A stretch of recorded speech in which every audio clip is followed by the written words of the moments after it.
single-cell RNA sequencing technology can be used to identify the expression of RNA molecules in individual cells with a high resolution and also on a genomic scale. The first single-cell RNA sequencing study was published in 2009.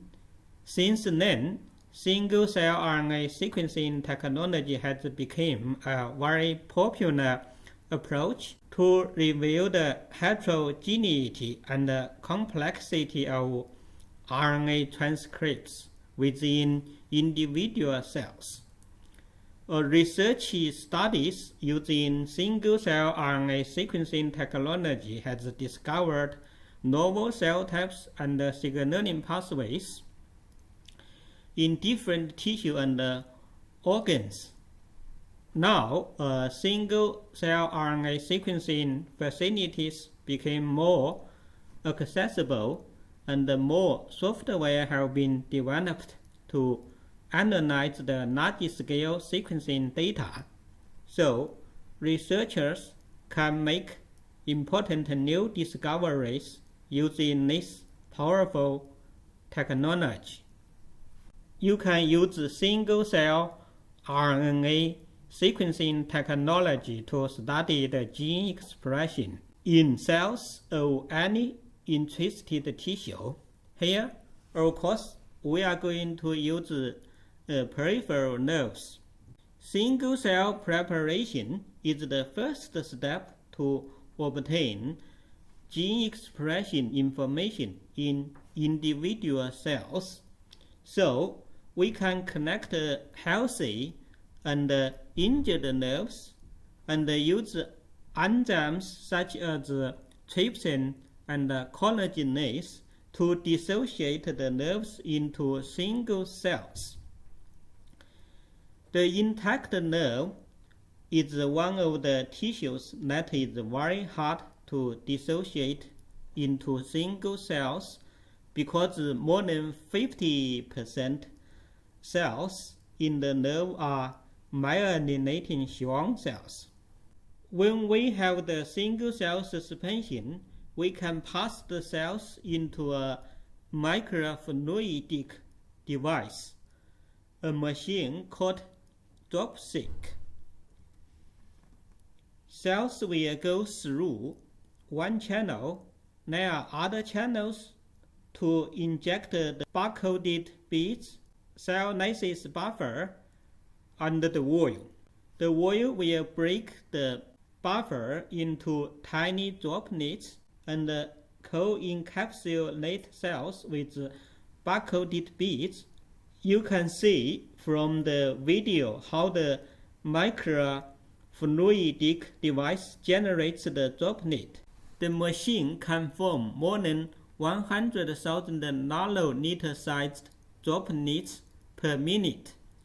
Because the machine generates the droplets with such high speed, you can see some droplets just have the buffer, some droplets only have the barcoded beads, and some droplets only have cells. What we need for downstream analysis are the droplets have one cell and one barcoded beads inside. The barcoded beads were used to label genes that are expressed in the same cell. Let's have a look how the barcoded beads could distinguish genes from different cells. The beads were attached with more than 100 million individual primers. The primers are synthesized nucleotide sequence. The full sequence of all the primers can be divided into 4 parts: a PCR handle sequence, a cell barcode sequence, a unique molecular identifier sequence, and a poly-T sequence. The PCR handle sequence and the poly-T sequence are the same sequence for all the primers on all the beads.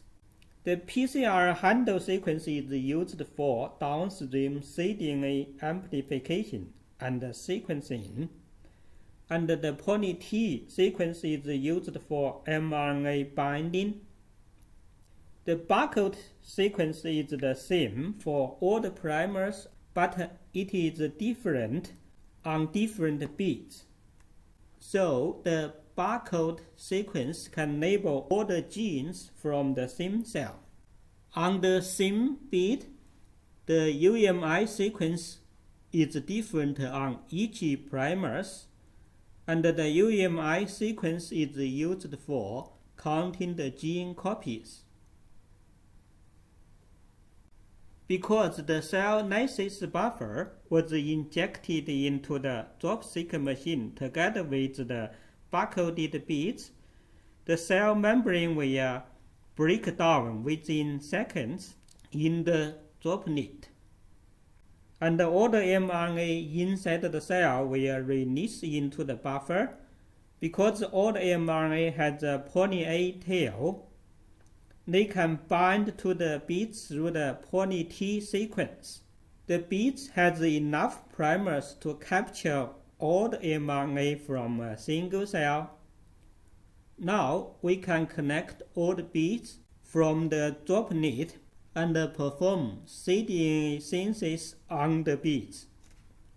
In order to identify the genes that have very low copies of expression in the same cell, we amplified cDNA by PCR to make more gene copies for downstream sequencing.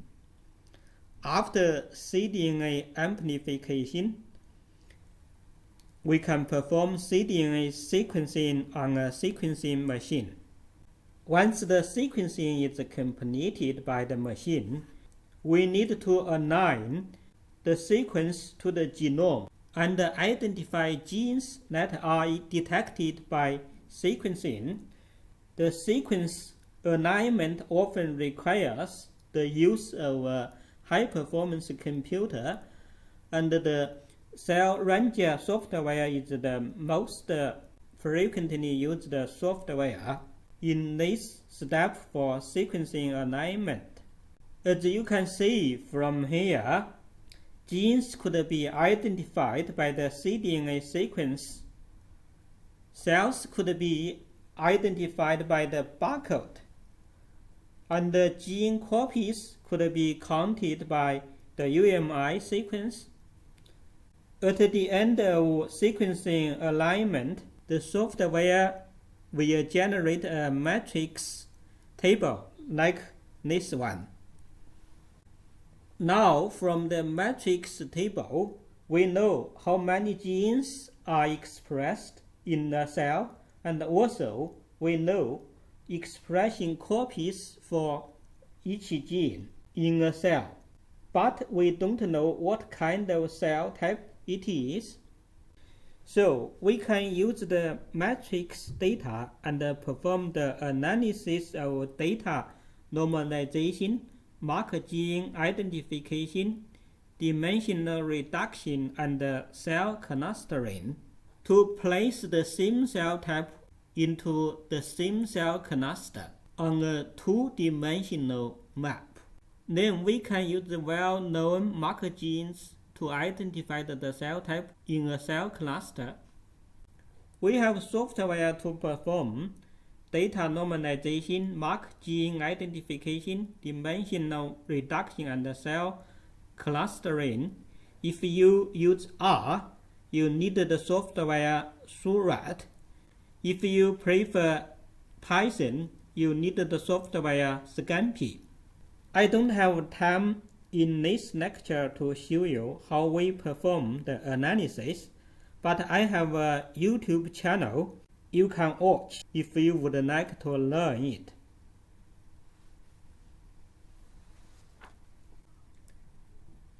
Here are the cell clusters that we analyze for the mouse cell genome. Each dot represents a cell. You can see in the intact mouse cell genome, we can identify the epineural fibroblast, endoneural fibroblast, and perineural fibroblast clusters. We have cell clusters for myelinating Schwann cells and non-myelinating Schwann cells. We also have cell clusters for endothelial cells, pericytes, and smooth muscle cells. In the intact nerve, you can see only a small cluster of immune cells were identified. They are largely resident macrophages. At day 9 post-injury, you can see a dramatic increase of the number of immune cells. At day 9 post-injury, we can identify cell clusters for macrophages, B cells, neutrophils, T cells, NK cells, and mast cells. So you will ask, how do we know they are immune cells or Schwann cells? Because you are studying the immunology of the peripheral nervous system, I'm going to show you how we use mark genes and identify different immune cell types using our analyzed mouse sciatic nerve dataset. So we knew that all the immune cells express the gene PTPRC, and this gene is not expressed in Schwann cells, fibroblasts, or cells associated with the blood vessels. If we look at the expression of PTPRC in all the cell clusters, we can generate figures showing here. You can see we have a bar on the right hand side of the image to show how high the expression of PTPRC gene. The gray color means low expression or no expression. The dark blue color indicates high level of expression. So you can see only immune cells show the blue color. So from the PTPRC gene expression, we know which clusters are immune cells. The PTPRC gene labels all the immune cell clusters, but it doesn't tell us which type of immune cells are for a PTPRC labeled cell cluster.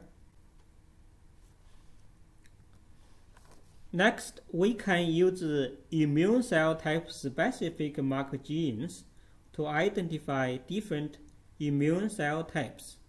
We use AIF1 as a mark gene to label macrophages. You can see in this cell cluster, the largest immune cell cluster are macrophages. We use S100A8 as a mark gene to label neutrophils, and use BANK1 as a mark gene to identify B cells. CMA1 is a mark gene for mast cells. We use CDC3G as a mark gene to identify T cells, and NKG7 is a mark gene for NK cells. Once we identified the cell type for a cell cluster, we know what kind of gene and how many genes are expressed in each cell. We can use this gene information to do a lot of other interesting analysis. We can identify cell subpopulations, for example, identify M1 and M2 macrophages. We can study differentially expressed genes by compare the same cell type between intact nerves and injured nerves. We can trace the cell trajectory and we can construct functional networks. For example, we can study protein ligand and receptor interaction between different cell types. In my next video, I will introduce a signaling pathway between endoneural fibroblasts and macrophages that is important for macrophage recruitment.